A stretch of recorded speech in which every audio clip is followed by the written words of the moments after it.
Hello, welcome ladies and gentlemen. I've always liked greetings that acknowledge both men and women.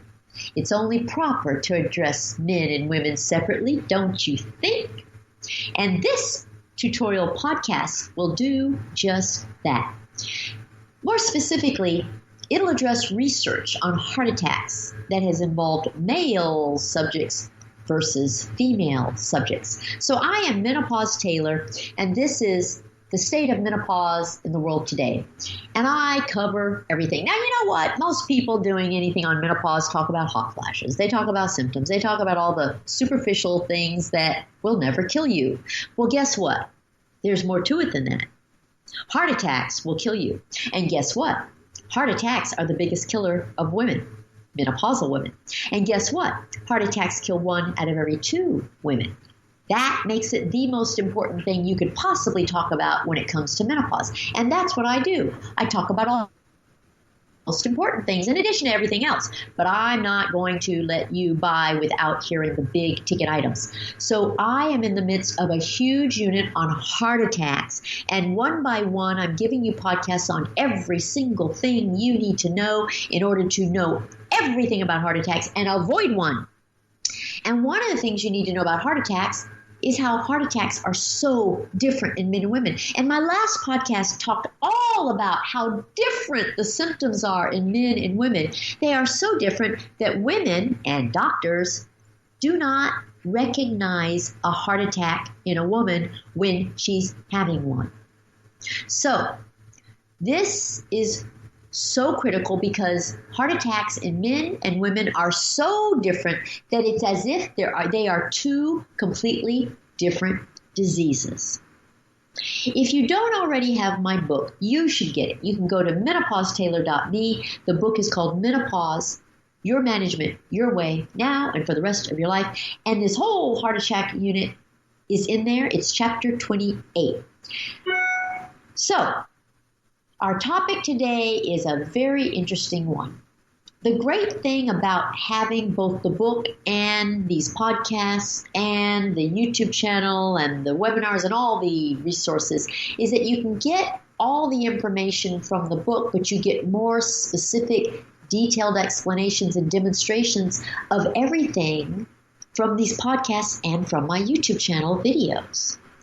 So this particular podcast is important because so many laypersons and medical professions are unaware of how research has affected our knowledge of heart attacks in women. So don't take this lightly. This is very important because research is a very important part of medicine. You know, every disease involves research. It's how we learn about everything. It's how we learn who is at highest risk for a disease, the symptoms of the disease, the diagnosis of a disease, the treatment of the disease, and the prognosis of the disease. Research is really how we learn everything about a disease. Without research, we'd be left with people's own personal stories about the disease, testimonials about cures, and all sorts of inaccurate information about diseases. And of course, you get plenty of that from all your friends. But that is not research. That is not statistics. Never, ever, ever substitute what you have heard from your friends or seen in your circle of friends and family for true statistics. You will always, always, always be greatly misinformed if you go by those things that you have seen in your circle of family and friends. Research gives you concrete facts. It provides statistics, and they're usually worldwide statistics. And one of the reasons research provides these things is because research studies are designed to take everything into account. They account for differences in cultural groups, age, socioeconomic status, lifestyle, other diseases, everything. But even though research studies try to account for everything, they aren't perfect. They can't be perfect because you cannot control for everything. Sometimes research studies just are unable to account for everything, and other times they just simply fail to account for something that they could have accounted for. What I'm going to present today is the state of affairs with regard to research on heart attacks in men versus heart attacks in women. Now, in the previous podcasts on heart attack, I've taught you that women focus more on breast cancer than they do on heart attack, and that both fat and sugar cause heart attacks, and that the symptoms of a heart attack in men and women are completely different. So now I'm going to explain how research impacts women's perceptions about heart attacks, women's awareness of the symptoms of heart attacks, and women's treatment of heart attacks.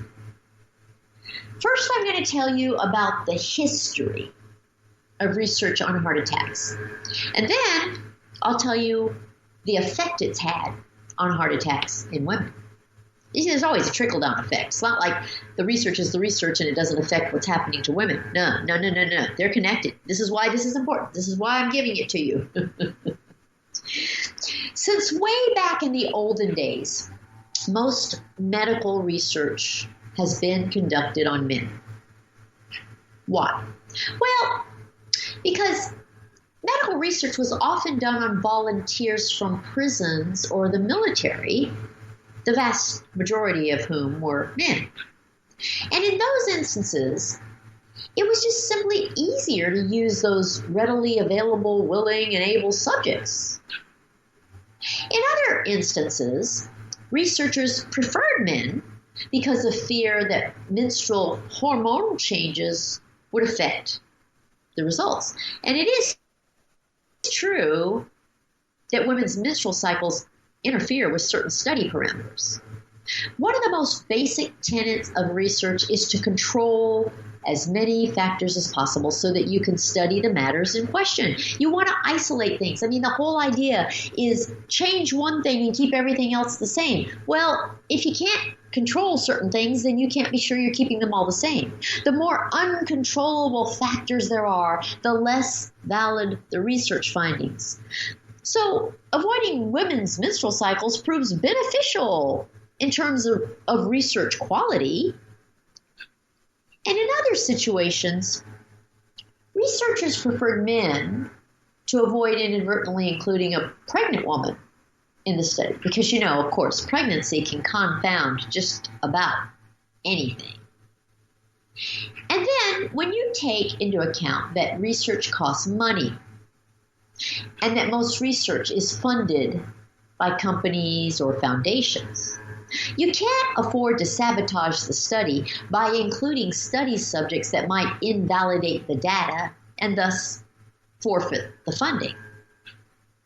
So there have been many reasons that most medical research has used men as study subjects instead of women. And for the most part, the results of studies using men is typically generalizable to women. In most cases, you can use the data from men to assess the situation in women. With most diseases, men and women are more similar than they are dissimilar. And in most instances, research data using male subjects actually benefits women greatly. But this is not the case in the instance of heart attacks. In the case of heart attacks, men and women are two completely different animals. Now, add to this the fact that men tend to have heart attacks at much younger ages than women. See, women don't have heart attacks until they go through menopause. So women are usually over 50 when they have a heart attack. A lot of men are younger than 50. And before women started living long enough to reach the age of menopause, it was very rare for women to even have a heart attack. But then, when women began to routinely live well past the age of menopause, bam!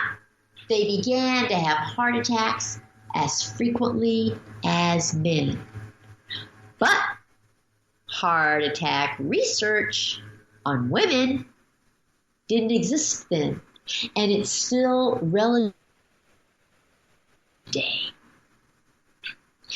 And now we have an absolutely terrible situation in which not only are women routinely having heart attacks, but they don't even know they're at high risk for heart attacks. Nor do they even know how to recognize a heart attack. So they don't know they're having one when they're having one.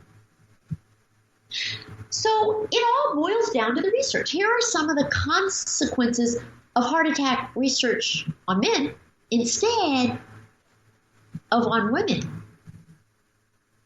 Have you ever heard the term widowmaker? That's one of the ways in which people refer to heart attacks. When you hear the term widowmaker, what comes to mind? You automatically think it's a disease that occurs only in men, don't you? But heart attacks don't occur only in men. So the first problem is perception. Women don't perceive heart attacks as a threat to themselves. Most women are absolutely shocked to discover that heart attack is their greatest risk at menopause. 70% of women report that their healthcare provider has never ever discussed heart attack with them. In fact, the vast majority of women get information about heart attack from sources other than their physicians. They cite magazines, television, newspapers, and almost always cite girlfriends, mothers, people who know nothing as sources. Those sources are not credible. And unfortunately, neither are a lot of physicians. That's right. Physicians also have a distorted perception of heart attacks in women. Again, it just compounds the problem. You see, it's really shocking how long it takes people to catch up with reality, because heart attacks were historically more frequent in men, and heart attack research involved men. And so now, a large portion of the medical profession still isn't on top of the fact that heart attacks are common in women. They didn't, for many years, until women started living past the age of menopause, people didn't think women had heart attacks at all. That's why there's the word widowmaker. Everyone thought they just happened to men. But now women are living long enough to reach menopause, and when they lose their estrogen, bam, they start having heart attacks. That's why women have heart attacks. Estrogen is what kept them from having a heart attack. Well, as a result of not being on top of the fact that heart attacks are common in women, doctors don't inform their female patients about the risk of a heart attack. And they don't discuss dietary measures that can reduce your risk for a heart attack. And they don't perform screening tests for blocked arteries that can lead to a heart attack. Now, many of these misperceptions exist because of the knowledge that estrogen protects women from heart attacks. And estrogen does protect women from heart attacks until you lose it at postmenopause. And that's a game changer. So you have to accept the fact that when you have estrogen on board, it prevents a heart attack. But when you lose it, it's not there to prevent a heart attack anymore. And that's the missing link. People aren't connecting the dots and going, wait a minute, if the estrogen's gone, then the heart attacks start appearing, right? Believe it or not, many medical professionals don't even recognize the symptoms of a heart attack in a woman. I talked about this in the last podcast. In my opinion, it's the most important thing to know about heart attacks, is that they are different for men and women. And not only